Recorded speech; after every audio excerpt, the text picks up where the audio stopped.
नमस्कार, मी वैद्य समीर मुकुंद परांजपे।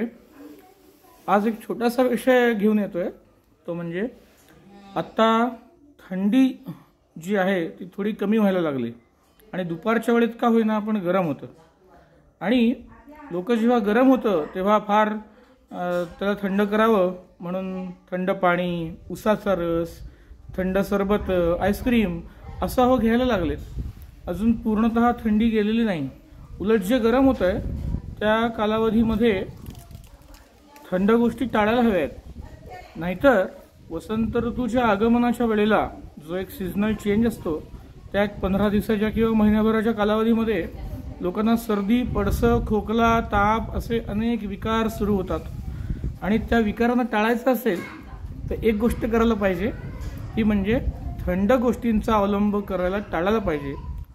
अर्धा कप गरम पाणी प्या, फार पाणी पिऊ नका।